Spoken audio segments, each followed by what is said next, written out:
What do you think about a man who has dedicated his entire life to serving his country, bearing the scars of war and the pride of a soldier? Now, after years of sacrifice, he is being honored with one of the nation's most prestigious awards. But instead of receiving respect, he finds himself surrounded by suspicion and unfounded assumptions.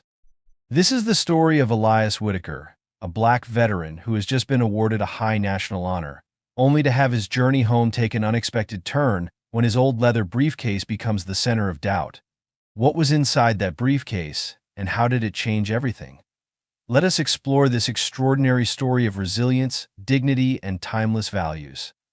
Tambo International Airport, Johannesburg, South Africa, was bustling as usual. The hum of overhead announcements, hurried conversations, and the rolling wheels of suitcases created an atmosphere both lively and tense. Amid the crowd, Elias Whitaker moved quietly yet confidently. With salt and pepper hair, a tall frame slightly hunched after years of battle, he stood out in the sea of hurried travelers. Elias wore a worn but clean khaki jacket, and in his hand was an old leather briefcase, a companion that had been with him since his days on the battlefields of Angola. The briefcase, though aged, was well kept, its scuffed leather bearing stories of its own. Inside, it held not only war mementos, military insignias, photos of fallen comrades, and the final letter from a friend who never made it back, but also the Nelson Mandela Medal of Honor, the prestigious award he had received just the day before at a ceremonial event in Cape Town. The ceremony the previous day had been extraordinary. In the Grand Hall of the government building in Cape Town, Elias had shaken hands with the President of South Africa, accepting the medal and a letter of gratitude for his immense contributions, not only to the military but also to his work in helping veterans reintegrate into society. As he stepped onto the stage to receive the award, his mind flashed back to the harsh days in the military, to the years teetering on the edge of life and death, and to the comrades who had fallen, whom he carried in his memories every day. But now all of that seemed to fade in the skeptical eyes of those around him as he walked through the airport concourse. Elias approached the security checkpoint, where passengers stood in a long, patient line. He carefully placed his leather briefcase onto the conveyor belt for scanning and stepped through the metal detector. His military boots clicked softly against the tiled floor as he walked. The security officer stationed at the scanning machine furrowed his brow as he looked at the screen. One of them signaled Elias to step aside. "Sir, we need to take a closer look at your briefcase," the officer said, his tone polite but cold. "The briefcase only contains personal items," Elias replied calmly. "There is nothing suspicious in it." But his words went unheard. Another officer opened the briefcase without his permission. One by one, the items inside were taken out: a letter from the president, a folded flag, the gleaming Nelson Mandela Medal, a Medal of Honor, and black and white photos of Elias with his comrades. A younger officer, his sharp gaze fixed on Elias, spoke coldly. "Where did you get these things?" Elias felt a wave of anger rise within him.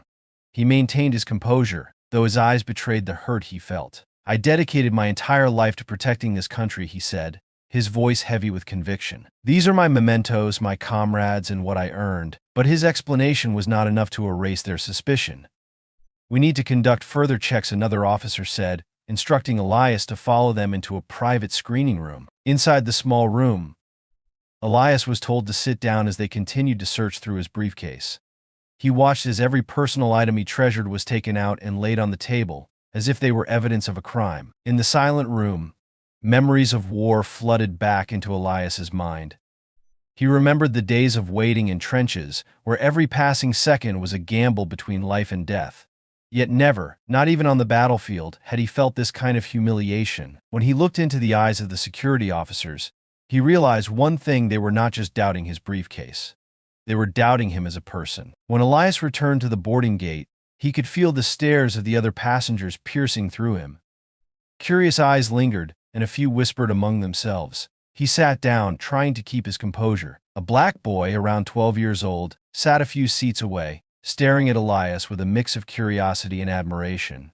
Elias gave him a small, gentle smile, but the pain inside him remained unshaken. As the boarding process began, Elias had no idea that his journey home would become even more difficult.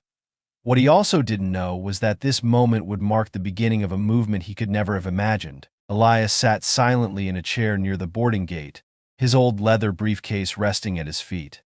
On the outside, he maintained a calm demeanor, but inside he was wrestling with a rising tide of anger. Why did he have to endure this humiliation? Why weren't his years of service to the country, his sacrifices, enough to ensure that he would be treated with dignity and respect? The passengers around him continued to glance his way, some whispering to one another in hushed tones. Elias was no stranger to suspicious looks. As a black man who had grown up during apartheid in South Africa, he was intimately familiar with the sting of being unfairly judged by appearances. But this time, having just been honored in a prestigious ceremony, the humiliation cut even deeper. A female airport employee, dressed in the uniform of the airline, approached Elias. She gave him a slight smile, but it was strained, doing little to ease the tension. "Mr. Whitaker," she asked, her voice soft but clear. "Yes," Elias replied, looking up at her. "We still have some questions about your luggage," she said. "The airport police will be here shortly to handle the matter." Elias frowned slightly. "I've already allowed it to be checked. What more do you need?" "It's just a standard procedure, sir," she said, avoiding his gaze. "Please remain seated here." Elias sighed and leaned back in his chair. He knew that resisting would only make things worse. But that didn't mean he wasn't deeply insulted. A few minutes later, 2 airport police officers arrived. Both were dressed in crisp uniforms, walking with an air of authority.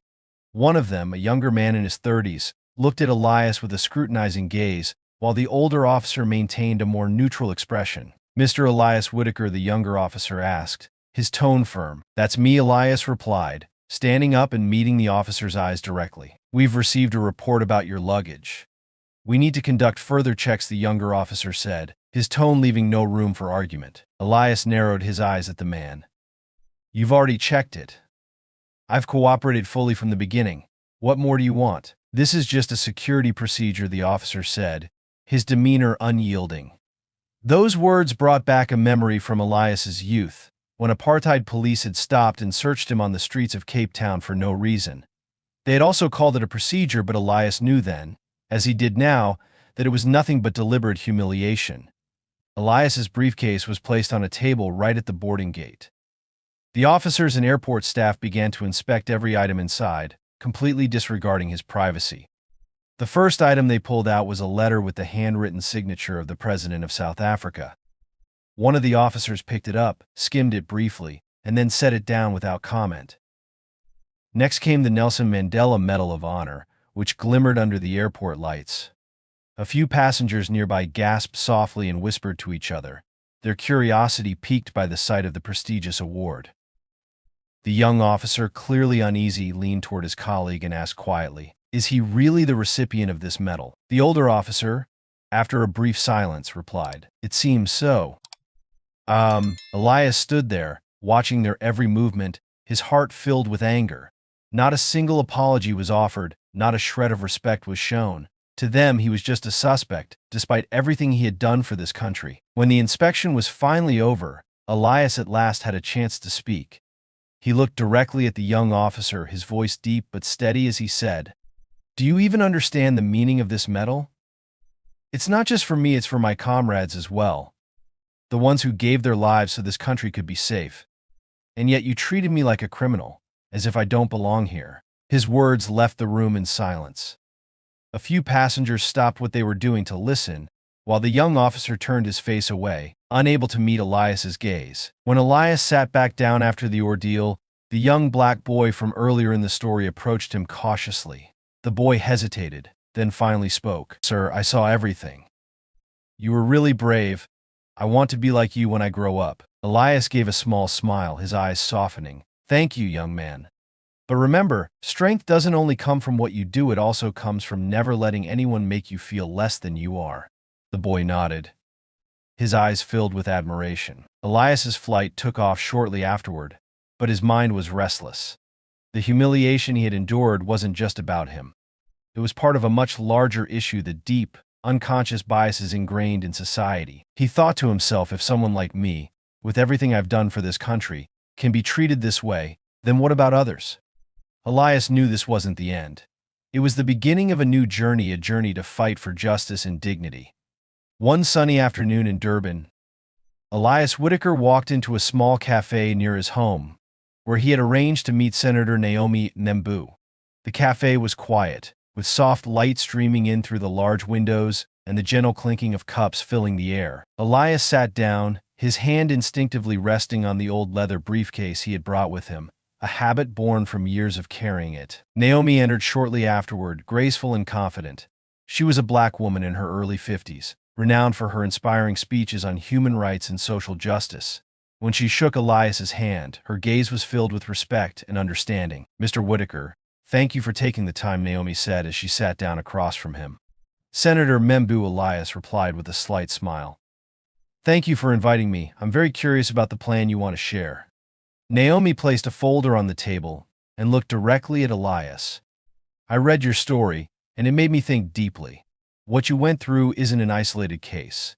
This is a much larger problem, a system where people like us are often unfairly judged based on our appearance, our skin color, or our background." Elias nodded in agreement. "I've seen this my whole life.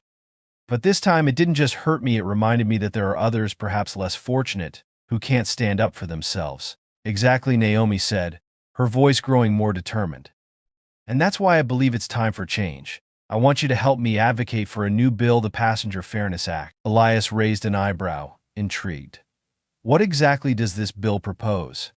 "This bill will require all airport security personnel and airline staff to undergo mandatory training on unconscious bias," Naomi explained. "It will also establish an independent oversight committee to address complaints of discrimination. We need to make sure that no one else has to go through what you experienced." Elias was silent for a moment, his eyes seeming to focus on a distant point. Finally, he said, "I'm willing to help.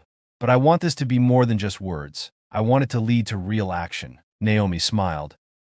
"I knew I could count on you." In the weeks that followed, Elias and Naomi began their advocacy campaign. They met with community leaders, organized workshops, and engaged the media to spread their message. Although Elias had never been fond of speaking in front of crowds, he emerged as a compelling and persuasive speaker. At a workshop in Johannesburg, he said, "We walk into airports with the trust that we will be treated fairly and with respect. But that trust was broken not just for me, but for countless others. This is not just a personal issue, it is a societal one." Elias's words brought silence to the room. Everyone could feel the weight of the story he had shared. However, not everyone supported their campaign. Some major airline corporations began speaking out against the proposed bill. They claimed that implementing mandatory training would increase costs and inconvenience passengers. A headline in a prominent business newspaper read, "The Passenger Fairness Act, a new burden for the airline industry." Naomi, with her extensive political experience, was not surprised. During a private meeting, she said to Elias, "We need to be prepared for opposition. They'll use every excuse they can to weaken our efforts. But this doesn't change the truth, they're afraid of change." Elias nodded. "If they think I'm going to back down, they've misjudged the kind of person I am." During the campaign, Elias encountered many people who had experienced similar injustices. One veteran shared how he had been treated like a criminal at an airport simply because he carried an old canvas bag filled with keepsakes from his fellow soldiers. A young woman recounted how she was detained because security staff thought she didn't look like someone who could fly first class. Each story deepened Elias's resolve. He realized that his actions weren't just for himself, they were for everyone who couldn't speak up for themselves. One night, sitting in his study, Elias opened his old leather briefcase and looked at the black and white photographs inside. His eyes lingered on a photo of himself with Samuel, a young comrade who had died in Angola. "You always said you wanted the world to be a better place," Elias whispered to himself. "I hope I'm doing the right thing." The memories of Samuel and the other soldiers who had given their lives strengthened Elias's determination, reminding him that his fight was for something far greater than himself. Naomi organized a major speech at a conference center in Cape Town, where Elias was the keynote speaker. As he stepped onto the stage, he saw hundreds of eyes fixed on him, waiting. "This old leather briefcase," he said, holding it up, "is part of the story I carry with me. But this story is not just mine. It belongs to everyone who has ever been judged for how they look, how they travel, or even for their past." He continued, his voice growing stronger. "We are not asking for privilege. We are asking for fairness. And it's time for this system to change." The conference hall erupted in applause. But Elias knew this was only the beginning of a long journey ahead. A week after Elias's story appeared in the press, He received an unexpected phone call from the CEO of a major airline, Global Wings Airlines, the company responsible for operations at or Tambo Airport, where the incident had taken place. The person on the line introduced himself. Mr. Whitaker, my name is Victor Harrington, CEO of Global Wings Airlines. I've read the article about the incident at the airport, and I am deeply disappointed that such a thing happened under our oversight. I would like to invite you to our headquarters for a discussion. Elias maintained a calm tone but couldn't hide his skepticism. And what do you think this meeting can do to fix what happened? Victor responded sincerely, I believe we need to fully understand what happened and figure out how to ensure that it never happens again. We want to hear from you. Elias agreed to the meeting, not because he expected immediate change, but to make sure his voice was heard. A few days later, Elias arrived at the Global Wings Airlines headquarters in Johannesburg. The building was a sleek, modern structure of glass, grand and imposing, starkly different from the worn leather briefcase Elias carried with him. Victor Harrington, a white man in his 50s dressed in a sharp suit, greeted Elias with a handshake as soon as he entered. Mr. Whitaker, thank you for coming. I hope we can have an open discussion, Victor said as he led Elias into a meeting room. Inside the room were a few senior executives from the airline, including the heads of security and customer service. Victor began, First, I want to offer you my personal apology for what happened. It was wrong and does not reflect our company's values. But I know an apology is not enough. We want to hear directly from you. Elias nodded, sitting upright, and began recounting the entire ordeal at the airport, from how he was detained, to the public rummaging through his briefcase, to the humiliation of being treated like a criminal despite having done nothing wrong. I don't expect you to know who I am or to honor me, Elias said. I only expect to be treated as a human being, as a passenger who paid for a ticket and deserves respect. The room fell silent as he spoke. A few people lowered their heads, clearly recognizing the failings of the system they represented. Victor listened without interrupting. When Elias finished, he sighed and said, Your story has opened our eyes. We need to do better. Victor outlined the airline's initial plans to improve services and address similar incidents in the future. Retraining security staff, all airport security personnel and customer service staff would undergo new training programs to prevent discriminatory behavior or unconscious bias. Clearer procedures, luggage, and passenger inspections would be conducted in environments that ensured greater respect for privacy. Independent committee and independent oversight group would be established to handle complaints related to discrimination. Elias listened, but he didn't rush to offer praise. Instead, he responded, Promises are easy to make. But what matters is how you follow through. I'll be watching, and I hope what you've said today will turn into real action. Victor nodded. We don't expect you to trust us right away, but we will work to earn that trust. As the meeting ended and Elias prepared to leave, a young employee in the room, clearly nervous, approached him.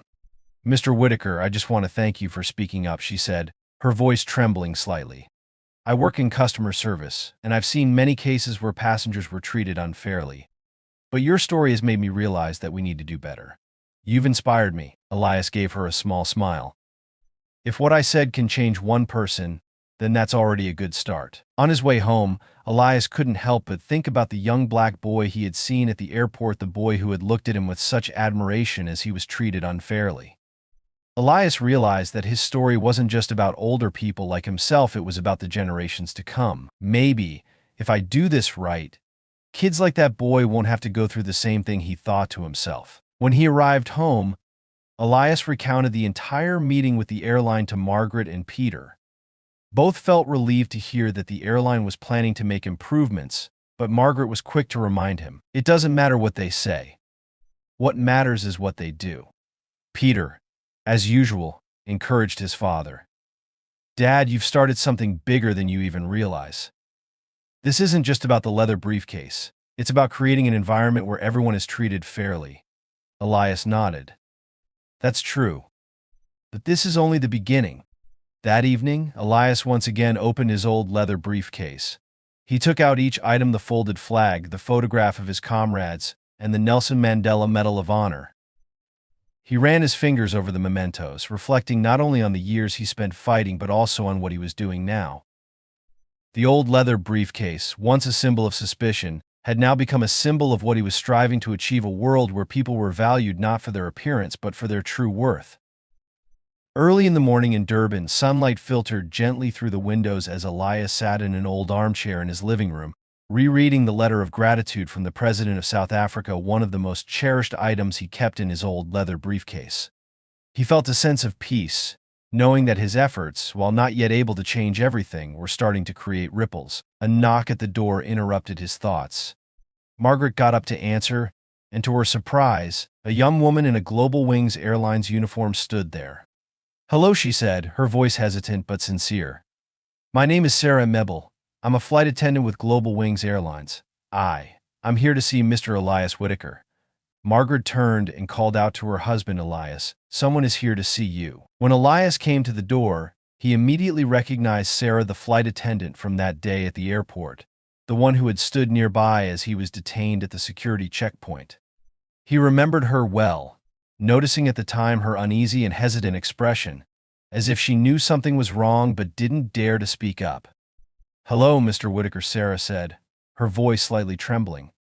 "I'm sorry to show up like this unannounced, but I really wanted to talk to you.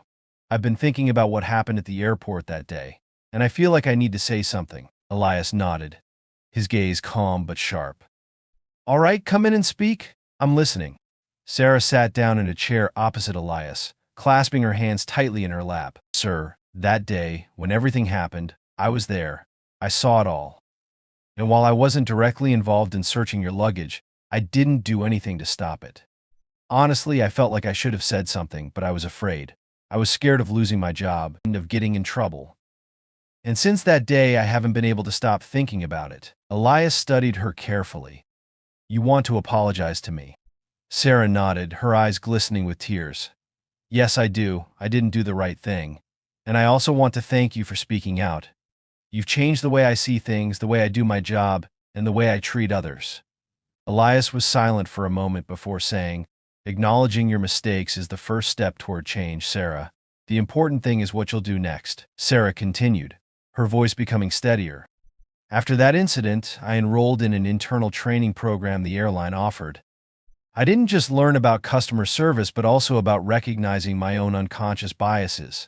I realized that sometimes I judge people based on how they look, and that's wrong." Elias listened, nodding slowly. "Sometimes change starts with the smallest things. What matters is that you've recognized what needs to be done to be better. Don't just change because of me, do it for everyone you'll meet in the future." Sarah nodded, feeling a sense of relief. "I promise, Mr. Whitaker. I won't let something like that happen again." Before leaving, Sarah reached into her bag and pulled out a small item, placing it on the table. It was a lapel pin from Global Wings Airlines, with the emblem of a pair of silver wings. "This is my lapel pin," she said. "I want to give it to you as a thank you, not just for what you endured, but for helping me see myself and my work more clearly." Elias picked up the lapel pin and studied it for a moment. "Thank you, Sarah. I'll keep this as a reminder that even small changes can make a difference." Shortly after Sarah left, Elias's phone rang. On the other end was Victor Harrington, the CEO of Global Wings Airlines. "Mr. Whitaker."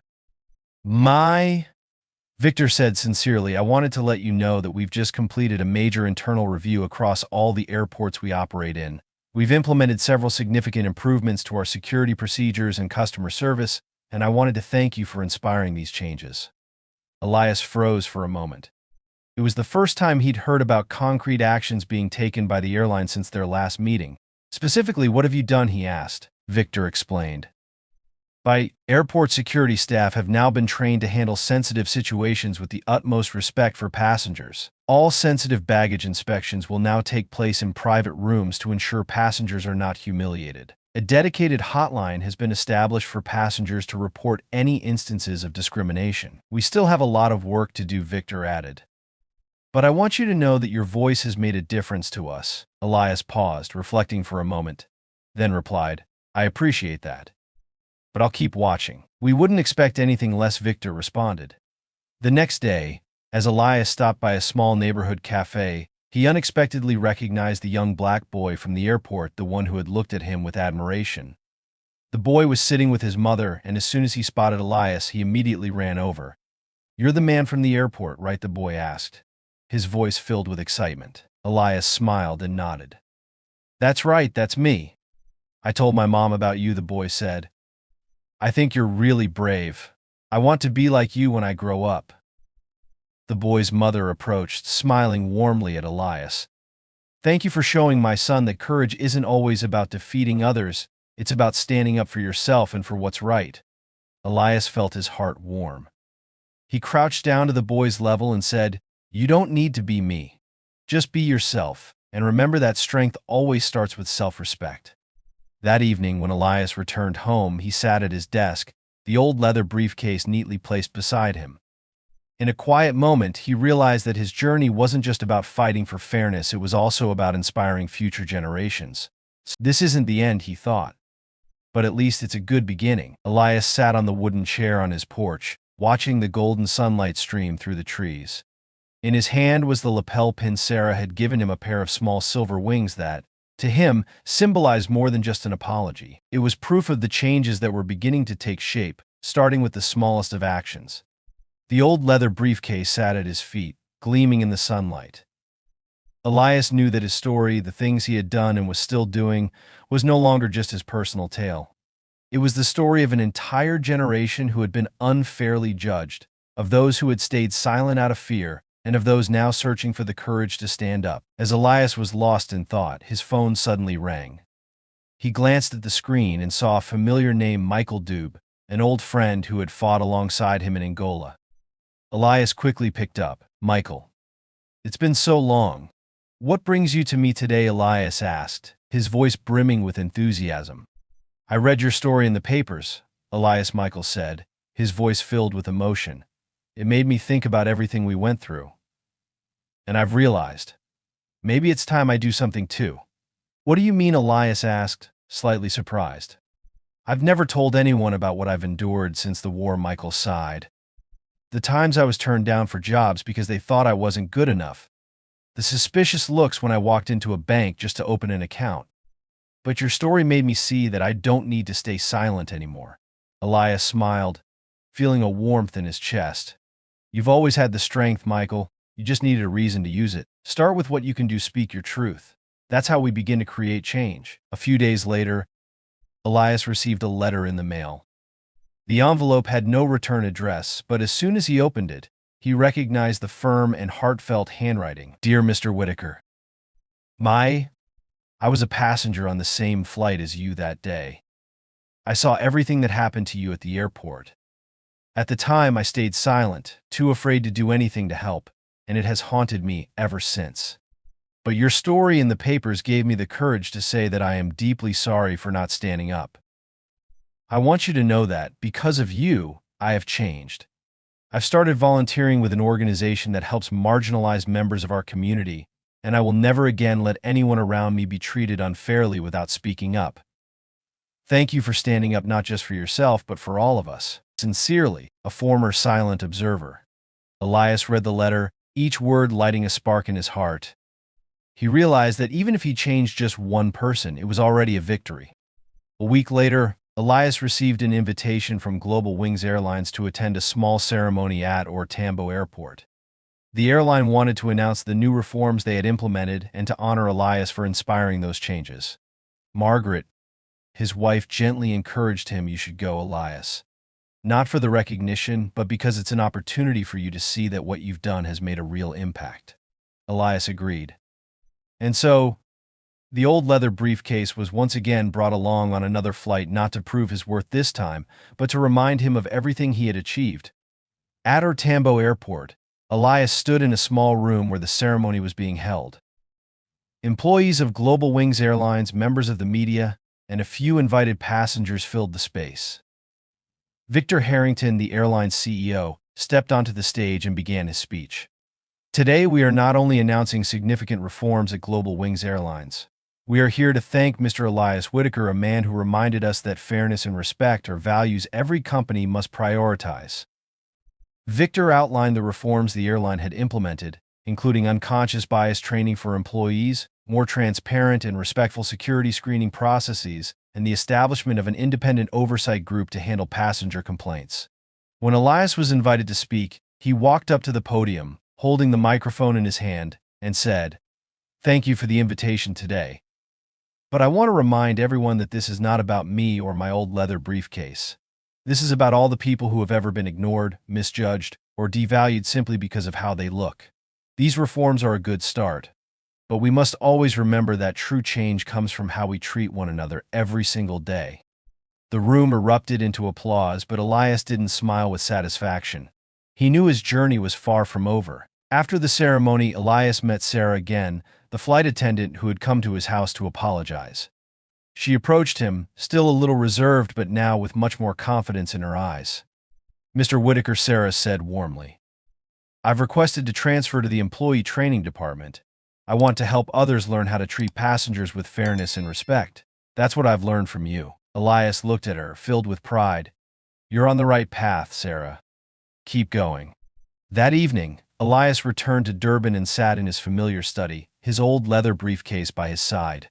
He opened it, running his fingers over the folded flag, the photographs of his comrades, and the silver wing lapel pin from Sarah.